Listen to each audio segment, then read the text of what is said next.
Welcome to another episode of WireWheel's Privacy Rollup, a weekly recap of newsworthy privacy updates from our CPO Rick Buck. Rick, how are you today? We've got some pretty interesting stories to cover. Hey Earl, how are you? I'm doing well, and as usual, another busy week in privacy world.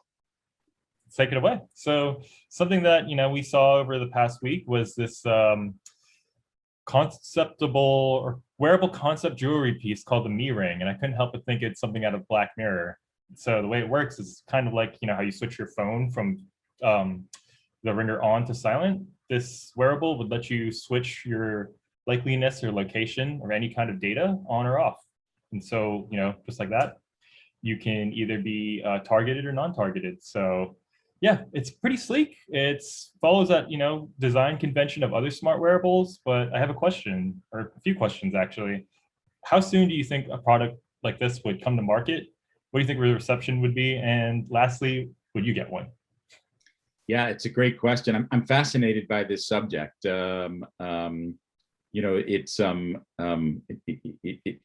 the anti-minority report. So I kind of like that. We're at an interesting confluence right now. We are collecting data at an isotropic rate. Everything collects data at this point. And at the same time, following the Moore's law theory, we're able to compute data at faster and faster rates. And so it makes for an interesting environment, right? And we have up till now looked at data privacy and the collection of data and how we collect data and the way we get permission to use data from a couple different lenses, one of which is from passing laws. And the laws are great if you abide by them, but the bad guys don't abide by them. And the second of which is technology. But in order for the technology to be effective, it's got to be universal. So enter a new idea. In the category of wearables, where typically the wearables are in fact enabling an interaction. This concept blocks that process. I think it's way too soon to say whether or not this is going to be a winning horse. But there's a lot about it that's interesting. If you, the consumer, if you, the individual, have complete control over when your data is being collected and when it's being used, I think that's a great idea. Will it come to market soon? I wouldn't be surprised to see it come to market soon. It's only a prototype now. Mm-hmm. Will I be one of the first people to wear it? Probably not. All due respect to the company and the great idea. I'll let other people test drive it for a while before I put it on my finger. Fair enough. Yeah, I'll let you know if it ever comes out. Maybe I'd be one of the first people to try it, and I'll let you know how that goes. Yeah. Cool. Moving on, we came across this blog post by Joseph Carson, chief security scientist at Lycotic, and he described the world that we live in today as one of diminishing privacy. So, interesting take.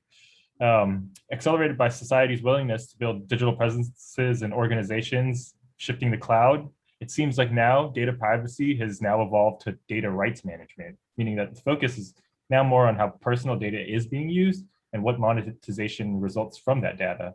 Joseph also asks, are we entering a world of renting our data? And Rick, what are your thoughts? I love this question, I love the whole concept of this. My heritage has been in database management my entire career, and for the last 3/4 of that career, I've been on the privacy side of it.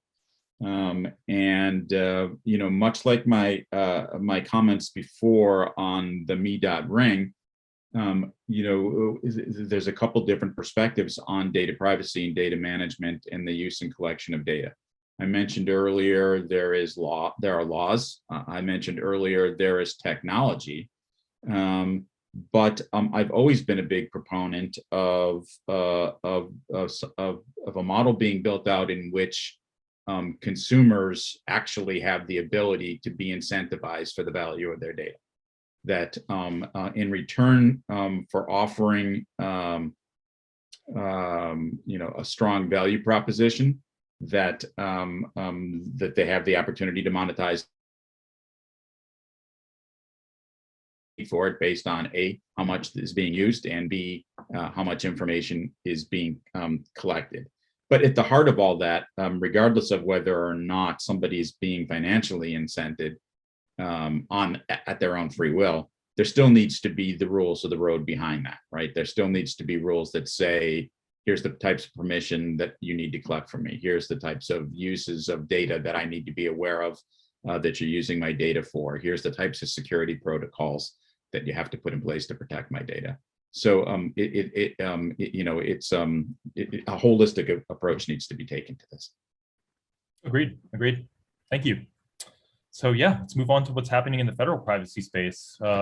Interestingly enough, Oregon Senator Ron Wyden proposed the Protecting Americans' Data from Foreign Surveillance Act, which treats large volumes of personal data with the same caution as powerful technology or weaponry, regulating it under existing export control laws. It's insane to think that right now there's no law blocking foreign buyers from buying our data, but to that point, do you think that this act should just stop at blocking unfriendly foreign governments, but rather all foreign parties? I think so. A couple things. One, we are seeing a confluence of state laws that are being modeled after GDPR, being modeled after California, being modeled after Virginia, and they all have to do with sort of GDPR-esque like things based around consent and accountability and security. Common theme on some of the things we've been talking about today. This is now the second of several ideas that Senator Wyden has proposed, or the third of maybe of several ideas Senator Wyden has proposed. It is not a formal bill yet. It is the second in the federal conversation around a federal privacy law. This law focuses more around the data broker community. And in the data broker community, there are good players and there are irreputable players. And I think that this should probably be directed at the irreputable players. But it needs to take, I think it needs to take a multi-dimensional approach against the data brokers. The data brokers themselves need to have some code of conduct that's above and beyond just selling data for money, and be able to make good decisions about who it is they sell the data to. And that doesn't just mean to governments. That means to, to people who are scammers, to people who are doing inappropriate things with your data, to just really terrible offers, right? There's a number of ways in which that they can monitor that and still be reputable data brokers without usurping the trust and the obligations they have with the data that they're brokering. Okay, so yeah, got it. So if you're doing the right thing, nothing to worry about, right? Well, if you're a data broker, even if you're doing the right thing, this law has and assuming that it ever sees the light of day, this law is targeted directly at you. But again, we're at this kind of interesting place right now. There is this intersection of data collection and data use and data storage and data protection. There is on one side where does my privacy and my civil liberties line get drawn? Where does where does the model of the internet as it is today, which is an ad subsidized based internet in return for the use of personal information, where is that continuum, and how is all of this coming together? Laws like this, I think, raise an interesting topic of discussion, but we'll see where this one goes if it picks up some energy. Got it. And speaking of, laws picking up energy and seeing where they'll go, let's pivot over to state privacy regs again. And Yeah. looking like the Washington Privacy Act has until April 25th to pass the State House. Likelihood of this happening? Well, third time is the charm. Maybe we'll find out. They had until April 11th was the closing of their last session. I think their final session for the year is on the 25th. This bill has garnered a lot of attention in the state of Washington and across the country. I think there are a lot of people who think that this is going to come to fruition, but until the clock ticks midnight on the 25th, the jury is still out. So we'll see. I'm cautiously optimistic that this law will get passed on the 25th. Cool. Just my prediction now. So don't place your bets on that one, right? Exactly. Got it. Oh man, it's a lot of news to take in. Thank you for that, Rick. And thanks again to our viewers for checking out WireWheel's weekly privacy roll-up.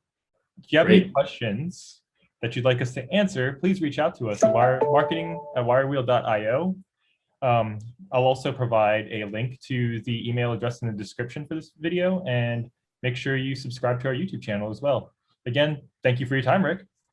You're welcome, Earl. Thanks everybody for listening. See you next week.